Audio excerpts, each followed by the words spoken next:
Max, the one to watch for the best in entertainment, now has live sports with the Bleacher Report sports add-on. 5, 4, 3, 2, I let one go. Stream hundreds of select live games from MLB. That's gonna go! NBA, NHL, U.S. Soccer, and NCAA Men's March Madness. And it's all included for a limited time with any Max subscription. He got him! After the promo period, add it for $9.99 a month. Base subscription required. Need a holiday gift that will keep her sparkling all year long? Right now, Blue Nile, the original online jeweler, is offering 30% off select jewelry. With experts on hand 24/7 to provide guidance, you're sure to find the perfect piece. And now there's even more to love about shopping at BlueNile.com. For a limited time, get 36-month special financing on minimum purchases of $1,000. Restrictions apply. See BlueNile.com for details. That's BlueNile.com. Apple Card is the credit card created by Apple. You earn 3% daily cash back up front when you use it to buy a new iPhone 15, AirPods, or any products at Apple. And you can automatically grow your daily cash at 4.15% annual percentage yield when you open a high-yield savings account. Apply for Apple Card in the Wallet app on iPhone.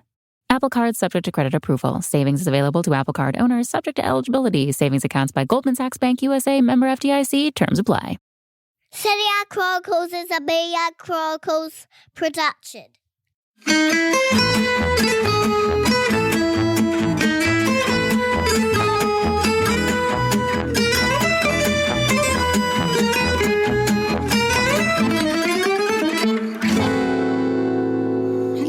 Welcome to the COVID podcast. Okay. I'm joking. COVID, Mina. Hello and welcome to the Serie Chronicles podcast. Okay, can we start that again? I just got a bunch of messages. Sorry. Let's do it. Yep. Let's go. All right. I'll launch it. Yay. Hello and welcome to our Serie Chronicles Q&A. Weekly treat this has become. We didn't know at the start. We just thought, let's do a Q&A and see if people like it. And it seems like people like it. We're getting lots of awesome questions every week. So we thought, well, let's make it into a regular feature. So it's me, Nikki Bandini, as always, with Mina Riziki. Mina, how are you? Well, since the last time we spoke, I'm joking. I'm good. Thank you. Let's jump right in with some questions. The first one we've got is from Johnny Douglas, who is in Newcastle upon Tyne. As a Newcastle fan, what can I expect if Paulo Fonseca is appointed as our new manager? Clearly has a bit of pedigree, mainly from Shakhtar, but doesn't strike me as someone who could fight through a Premier League relegation battle, or maybe I am wrong. Mina, I know you have strong feelings about Paulo Fonseca, so why don't you take us away with this one? I mean, here's the thing. I feel like I don't sometimes think that he got the recognition that he deserves, but I can also see why you can be a little bit apprehensive with Fonseca. Mainly from Shakhtar. What do you mean? What about Roma? Well, where's the pedigree of Roma? But here's the thing. Paulo Fonseca is the type of coach who wants to make your team play well. He focuses a lot more on the performance and the result comes afterwards. So that might be a little bit annoying if you are in a relegation battle. But what I want to say is that, he is somebody, Fonseca, for example, that we were talking about earlier in the show. I was explaining how a lot of the times when people would ask him why he was using sort of Villar in the middle rather than sometimes Veretout, for example, who's been such a mainstay in Roma's team and so important and a wonderful player in his own right. And he'd say, I want the ball. I want ball possession. I want us to play well. I want us to try to bring out the best of the players around us, to know how to occupy space, to know how to deliver balls to feet if required, or balls into space. And he taught the team, and I think he's very good at developing youngsters. I think there were so many better performances. He was looking at Zaniolo and seeing how he could extract his potential, and he managed it. He brought in Darbo at the end, and you started to think to yourself, wow, Roma has a really great academy and actually really a lot of great youngsters that he can bring into this game. He's brought out the best in Ibanez and Mancini at the back. I feel like even Borja Mayoral, who nobody believed in at the time, not even in Spain, was a man that was scoring nonstop. I mentioned in the main show that there was a headline afterwards, after his performance against Hellas Verona, that read, "Do we even need Dzeko?" And so what I think Fonseca is very good at is great performances. On a mental level, there have been question marks, obviously largely down to the fact that Roma couldn't win the big games. They wondered whether or not this was a soft team and perhaps not one cut out to fight against the big times or fight for the second balls and be hungry in trying to get the right victories. And I agree. And I think that is a potential problem. But when you watch that performance, for example, in the Europa League against Manchester United, the team was so well assembled, so tactically intelligent, so versatile in the way that they change shape, understanding of their roles. And for me, I love to see that. So if you can combine that with a better mentality, he'd be the perfect coach. But that's probably the one area that I do think that he needs to work in. So relegation battle, probably not the best thing for him, but I would always choose to have Fonseca in charge of my team if I'm trying to build. Don't know about Nikki. Yeah, it's really well said. I mean, I think to be sort of, I guess, practical about what sort of football you can expect from him. He likes a high defensive line. We saw how he really got the most out of, for instance, a player like Chris Smalling, who's a faster defender who'd been struggling at Manchester United, and who he saw the sort of speed of him and made that into an asset. So you're going to expect a certain kind of football from him. That, yes, again, high defensive line, trying to set the center of gravity quite high up the pitch. I think it's certainly there's much worse, less entertaining kinds of football that you can have for your team. So if that's appealing to you, Johnny, that's something. I also think it's interesting, this idea that he isn't necessarily made for a relegation battle, when famously the thing that was supposed to be wrong with his Roma team was they can beat the small teams, but they can't beat the big teams. Maybe the relegation battle is exactly what that combination is good for. Just win your games against the other small teams. But who knows? It's going to be a new context. Great point. At time of recording, he hasn't got the job yet, so we will find out if that happens. But I certainly think it would be an interesting appointment and one that I'd be excited to keep an eye on. Well, Nikki always comes up with a really great point of view. But next question is from Kartik O from New Delhi, India, who is a cricket fan but enjoys Serie A, I'm assuming. Or I quite like that. And I love the question. How do you judge a 1-0 result? While the defensive capabilities can be lauded, does it show weakness in the attacking front? What do you say, Nikki? Well, first of all, just to say, if you're a cricket fan, Kartik, you probably already know this, but in case you don't, there is some cricketing history within Serie A. Genoa CFC, Genoa are in fact a cricket and football club, and they do have a cricket team. So there are some of these clubs actually in Italy, because they were set up in the first instance by Englishmen who came to Italy, that have got that cricket DNA embedded into them. And there's also, of course, beloved and great Italy striker Christian Vieri, who is part Australian in his heritage, is a huge cricket nut. So there is some overlap that we can work into the show for you. But how do I judge a 1-0 result? I think it really, really depends on the game, is my honest answer. I think that there are situations in which managers set out to achieve a 1-0 result and they achieve it. And when that happens, I think it's always laudable. Anytime that you have a plan in any sport, but certainly in football, which is a complicated team sport with a lot of moving parts, if you have a plan and you set out to achieve it and you achieve it, then I think that you absolutely want to laud it.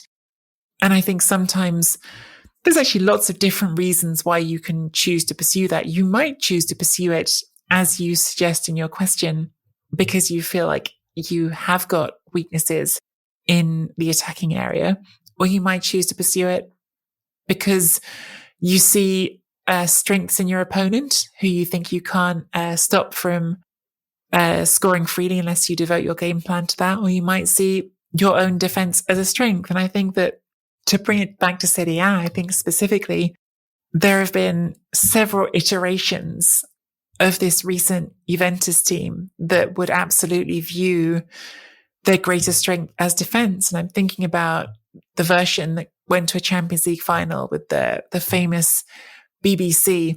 The famous BBC, by the way, at Juventus, that got shifted at 2 different times. At one point, that was Barzagli, Bonucci, Chiellini. And then when Barzagli left, it became Buffon, Bonucci, Chiellini.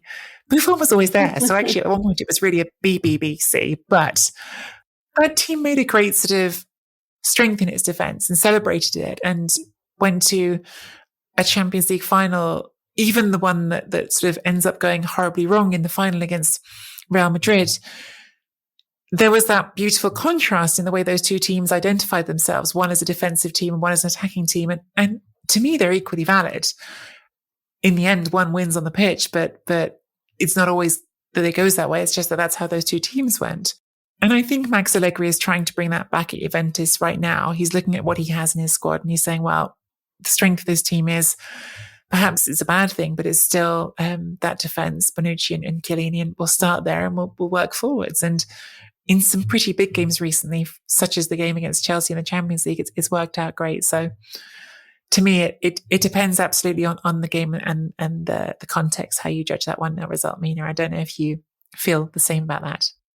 I have to say, I think you've nailed it, because it really is about the performance. You wonder whether 1-0 is because, maybe the other opponent has a really strong defense and then you have to really be impressed with the 1 goal scored. Or you can actually look at this and think it's a counter-attacking team and they're just going to close up shop at the back and then try, and it's actually boring football. And you could be right on every stage or no stages. But I do, like Nikki said, it does depend on the performance. But for me, 1-0 always signified the ability to do everything. So it's about balance. When I see score lines like 5-4, I automatically get a little bit irritated because I think, okay, you can score, but you certainly can't defend. But with a 1-0, it shows me that you can do a little bit of everything and what's necessary to bring home the result. Maybe not entertaining, but I'm a results kind of gal. I'm a Juve fan, so I care only about the ability to know how to spread and score the goal when necessary, or how to retract and keep your position to make sure that you keep a clean sheet. Clean sheets for me are my bread and butter. So if you can do that and also manage to score a goal, then I'm a happy bunny. And I think that that's how Allegri looks at it too. That's certainly how Marcello Lippi did back in the day. But for others, I can totally understand why they can look at this as being boring. But like Nikki said, it does depend on the performance. I'm going to make me so mad by evoking the counterpoint to what you just said, which is in Italy, we do talk a lot about balance with the 1-0s. And Roberto De Zerbi once said, everyone talks about balance when it's 1-0. Why can't it be balance when it's, I can't remember what scoreline he said, but something like 4-3. So that's still balance. We still got on the right side of it. So I like that as a counterpoint. This was a man who was smashed 5-0 because they thought he was so clever in the second half with his substitutions by Carlo Ancelotti. So really, De Zerbi, until balanced. You can figure out balance, don't talk to me. Let's go to the next question, which is from Ethan Henson, who's in the East Midlands.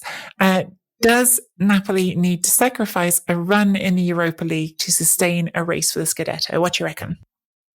I don't know, because I feel like Nikki might have a different answer to this, but I actually don't think so. Listen, it's going to be tough for them when obviously the African Cup of Nations will start. We've already spoken about this because the spine of their team will be missing. Koulibaly, obviously, Anguissa and Osimhen.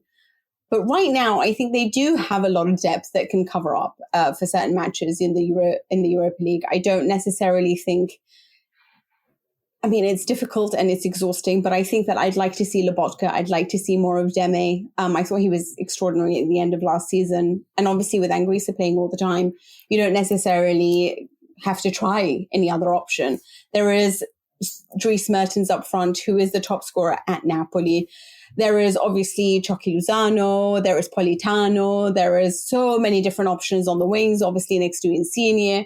So for me, they do have the squad depth that's necessary to play in 2 competitions. And I think they have a marvelous mind in Spalletti who can oversee all of this. It's about whether or not they can measure or keep up from a physical and mental point of view, because it is really exhausting to play I think, in the Europa League. Sometimes I think it's even more exhausting than the Champions League because you are playing on Thursday nights and then you have the weekend games to try to navigate through. So possibly speaking, but for me, I do think that there is something slightly different about this team because of Spalletti, and I want to give him all the plaudits also for extracting the best out of Osimhen. And I just feel like with me, I don't even feel like this player gets tired. So you probably could play him in every single match and he's still raring to go, trying to score. So he's just wonderful, isn't he? So I would say no, I don't think they need to do that. But possibly from a psychological point of view, having said that, wins bring more wins. So when you are high and you are going off confidence and you are scoring and nailing beautiful performances against Leicester City or whomever, then I also think that will also help you in Serie A. So personally, for me, I wouldn't say differently, but I feel like Nicky might. So I don't know. And it's a great point what you just said, because I always think, for some reason, the one that always sticks in my head is Manchester United when they won the treble under Sir Alex Ferguson, and players were sort of visibly tired late in that campaign. I think even in the final against Bayern Munich, you could see how much their legs had been run out, but something about the momentum of winning kept them going and got them across the line in the end. And I think that's valid. I think what gives me reservation is, first of all, what you already said about Thursday nights compared to Tuesday and Wednesday nights. There is something in that there's sort of, in the big data, it does seem like teams playing in the Europa League struggle more in their domestic campaigns. The other thing is just, for me, that this is going to be a big defining point for this whole season for Napoli and for Milan. That Africa Cup of Nations that's coming at the beginning of next year is going to take away some really important players at a really important time. And I think if you pile that on top of a long Europa League run, it can become problematic. But I could be wrong. It's just my opinion, but I am worried about the volume of games that some of those players are going to end up playing. Because again, I mean, I think we said this last week on the podcast, but to name them, I mean, Napoli are going to be during the Cup of Nations, without Osimhen, without Anguissa, and without Koulibaly. That's the spine of a team right there. So it is a really meaningful difference that tournament's going to make. We've got one more because it's our favorite. No, actually, you're all our favorites. We don't choose. It's like having children. Oh, sorry, that reminded me of it. You're all our favorites, for sure. There's a really funny story from my uni days in which one of our friends dressed up as the chicken for Halloween because it's coming up, and then walked into Tesco and went to the chicken box and went, "My babies." I don't know why, I just thought about that. I'm sorry, ignore me. Oh, my goodness. He starts picking them all up from the freezer and going, "My baby." I couldn't. It was the funniest thing that had ever happened. Me anyway. So I love that. I thought of that now when I was saying everyone's our favorite. But Nimsy writes to us so often, and so we love a fan who engages with us on, especially at Serie Crown Pod. And he asks, please explain how the obvious and blatant foul on Ismael Bennacer wasn't substantial enough to cancel Porto's goal against Milan. Take it away, Nikki. I don't know if I can answer this one seriously. Look,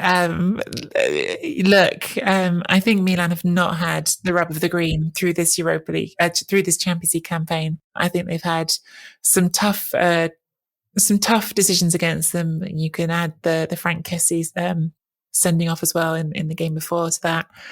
They didn't play well against Porto. They deserved to lose that game. Yeah, sometimes decisions go against you, and it's a bummer. I'm not going to defend the referee for you, I'm afraid, Lucy, but I understand your pain. And I also think Milan didn't play that great in that game, and losing was probably deserved in that one game. To have no points after 3 games, I think is very unfortunate for how they've played, but they weren't great against Porto. Bennacer, who is one of my favorite players alongside Calabria. Yes, I can see your point of view, but I can also tell you that this is the day and age of VAR, and there's controversy all around, whether it's Inter versus Lazio or Juve versus Inter, or whatever it is. There's just so much controversy. But on top of, if we're going to add all of this, let's be honest, Porto deserved to win that game. So in the terms of sporting justice, I think at the end of it, we can say on this occasion, it doesn't matter if Milan lost that one. And if anything, it might be a great thing because now you can go all out for the Scudetto. Always finding that silver lining, Mina. We hope you enjoyed the Serie A Chronicles Q&A. Get your questions in because we love them on Twitter at Serie A Chronpod with the hashtag Chronicles Q&A. Find both of us on Twitter at Nikki Bandini and at Mina Rizuki, and find the links for Serie A Chronicles social media in the show notes. Please interact with our content throughout the week. We love to hear from you. And Nikki said I was bullying you, but I'm going to do it again because I'm the Serie A witch. Please leave us a rating and review on Apple Podcasts. But again, only if you're not. Clearly, we feel like Maurizio Sarri and we're a little bit insecure. And we sometimes just want people to tell us we're amazing. So leave us a rating and a review on Apple Podcasts or wherever you get your podcasts, and consider supporting the show at serieachronicles.com/supporter. And for sponsorship opportunities, please email marketing@mediachronicles.com.au. Thanks for listening. Thanks for being there. Thanks to Nikki Bandini for joining me on the show. And we'll speak to you next week. Ciao.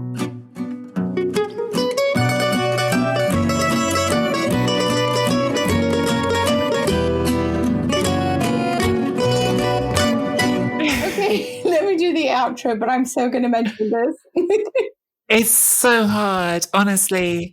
This episode has been really I'm sorry, I'm finding it really hard to not stop laughing because just as I was about to wrap this up, halfway through, Nikki comes in with always with a silver lining. Sports Social Podcast Network. With Lucky Land Slots, you can get lucky just about anywhere. Dearly beloved, we are gathered here today to... Has anyone seen the bride and groom? Sorry, we're here. We were getting lucky in the limo and we lost track of time. No, Lucky Land Casino, with cash prizes that add up quicker than a guest registry. In that case, I pronounce you lucky.